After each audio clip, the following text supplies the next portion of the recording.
Let's see. Hello, everybody. I'm at Port Aransas. All of these little videos you'll see in a row. I'm doing this ocean, by the ocean. I guess I could walk over there a little bit, but it makes some noise with the waves. I just wanted you to see a little progression. The reason, the little thing I'm doing on the Jim Wells County Deputy. Why do things like that affect you, John? You know, I just got a text from one of my friends. I won't say the name. And he's a good friend. I just sometimes don't answer texts or phone calls. But he's a friend of mine that for many years I knew there were a lot of stories from my friends. Just people, guys that would just come up that, you know, crimes committed by cops that you'd be in prison for.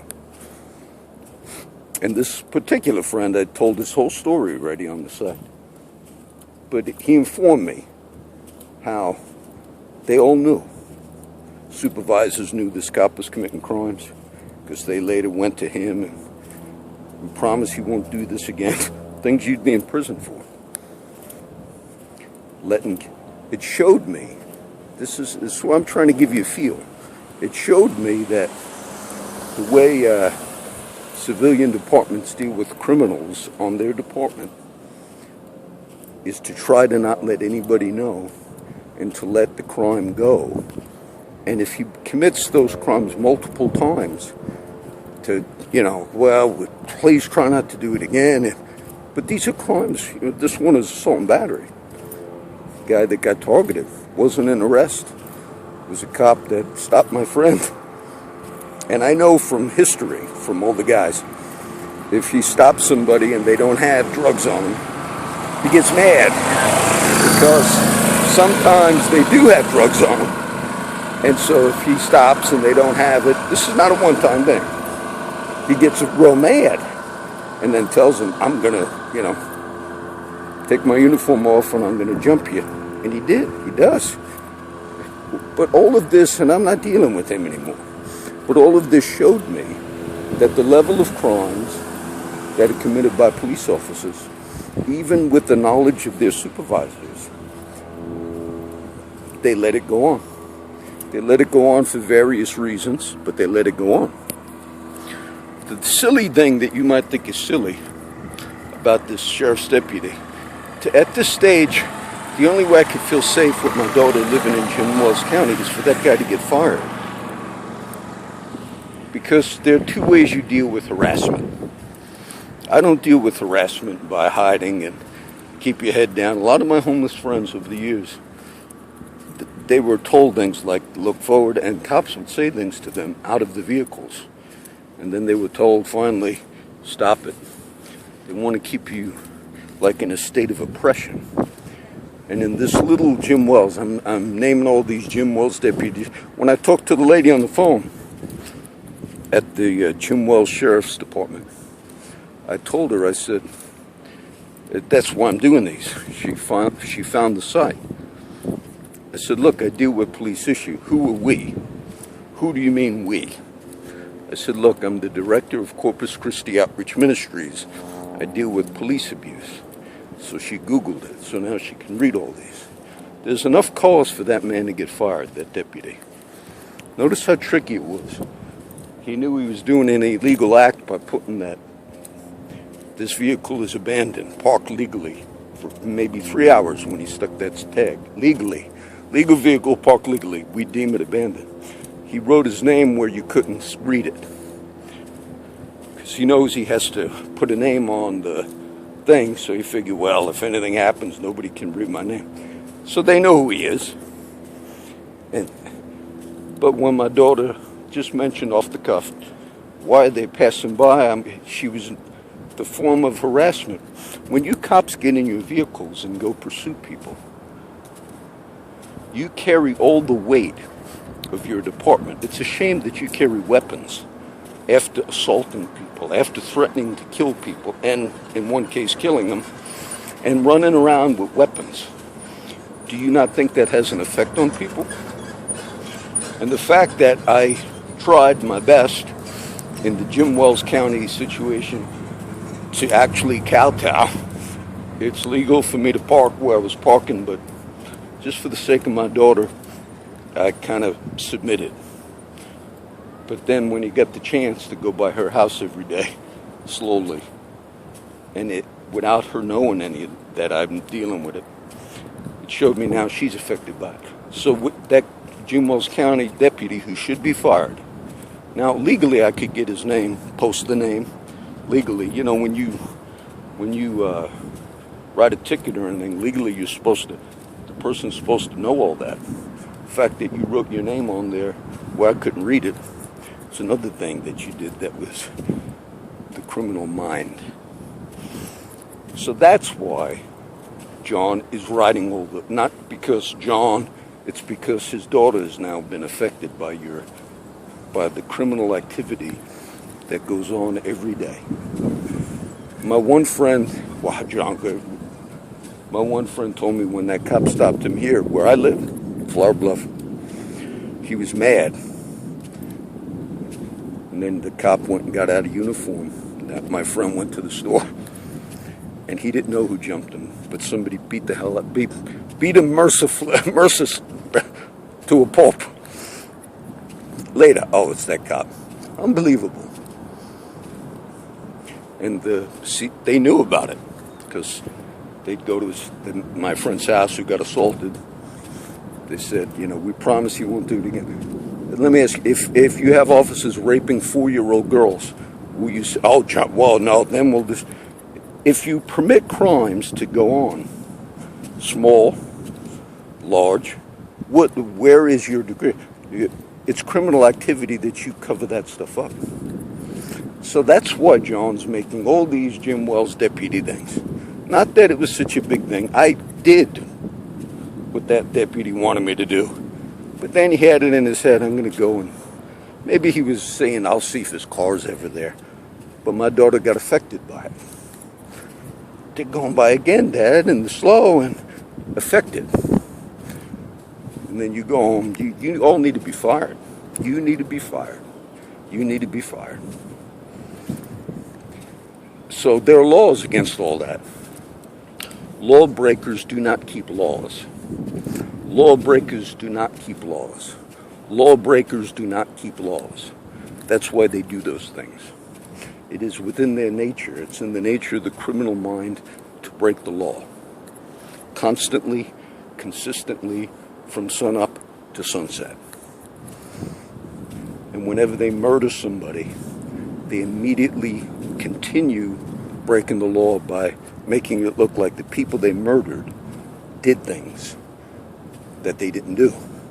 But the bodies are dead, so they slander the dead bodies of the people that they shoot and kill, and put 7 bullets in the back of a young boy because he flashed his high beams at the cop, and then lie. And he was on his phone, he was calling in militia. This is the cases. I'll give them credit. They have the most effective criminal minds I've ever seen. Very effective. I wonder if there's a mantle that comes upon them. In Scripture, mantles are, you put on like a robe of a prophet, and then you get like a anointing of a prophet. I wonder if when they put on their uniforms, a mantle comes upon them just to commit crime. It's on, I can't help it. I'm in the criminal mind now. So that's why I made such a big deal out of the Jim Wells County.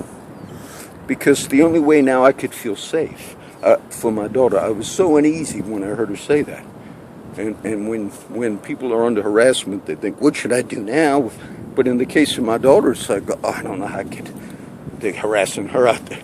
So you left me no option, kid. You got to be fired because you decided that. You decided that. By law, Jim Wells County is watching these now. You should give me the name of that guy that did that. And then by law, I can post it publicly.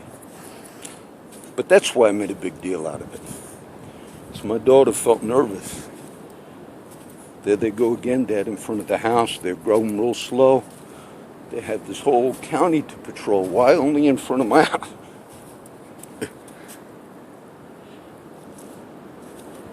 You guys are something else. You are the most effective criminals I've ever seen in my life. The most efficient criminals. I've never seen more efficient criminal minds than you. It's just an amazing thing to me. Amazing thing. I went and seen the movie Whitey Bulger story, Black Mass. It's a good movie. I like mob shows and all. And so Whitey Bulger was from the Northeast. I guess Boston. I should know. I'm not a big Whitey Bulger, fan. But he was a mob guy. But he had an Irish mob called the Winter Hill Gang. It's a true story. Johnny Depp played him good in the movie. But the FBI, they were going to try to bring down the Italian mafia in Boston and Massachusetts.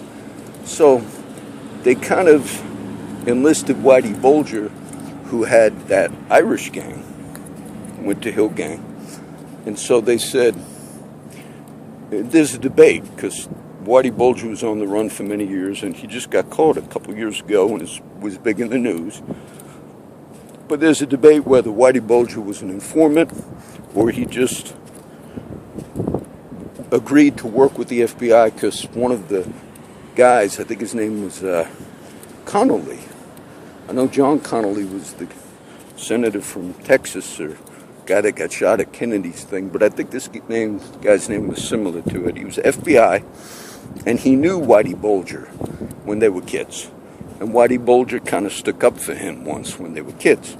So this FBI guy, true story, he started working with Whitey Bulger.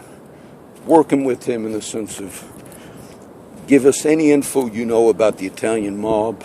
And Whitey Bulger saw it like he was not a rat, but that he was simply going to work somewhat with the FBI only for the sake of getting rid of the Italian mob so that his gang could do better.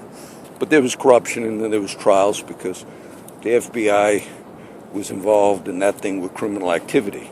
And so finally, they brought them all to trial. These things I'm talking about are not at that level unless you're talking about people being actually assaulted and things. But it shows you there's really no... the only thing that would make a difference between those that are in law enforcement, that believe in law enforcement, we would need to see some cases where cops on their own would come out and say, I accidentally killed somebody. But every case we see, I've never heard of one case. Every case, they lie. They lie, but you're lying at the expense of the people you murdered and putting false testimony in their mouths, like saying they were going to, do certain things to you and all, knowing it's false. You compound the death of the people you murder when you do that. You disgrace their blood. So I'm fully aware I didn't want to do the Jim Wells thing because my daughter lives out there. But that you can't. Even though I thought, I'll do what the guy wants me to do. Even though I knew he broke the law when he did put a sticker in retaliation. But it's more than that. It became, now you're going by my daughter's house out there, and I don't live out there. So, that's what sets me off. That's what sets me off. So this will be, today I'll try and post all these. I'm walking down by the water right now. This is Port Aransas. We're at a little condo out here. I'm doing a little work, painting a little bit, fixing up a little condo for somebody else. Just helping. But that's why today, look at all these. That's why you see it. That's why you see John, all these videos on Jim Wells deputy. That way, he in my mind, because of the way it affected my daughter. I thought that the only thing is we got to get that guy fired. And there's sufficient cause for him to be fired. Sufficient cause. Those of you that watch the videos. Let's see, somebody wrote in the sand. Oh, I think I'm not sure what it says. So I hope you enjoyed all the little videos. Showed you the clown I bought for $1. It's a beautiful day. Okay? Figured I'd share the water with you guys today.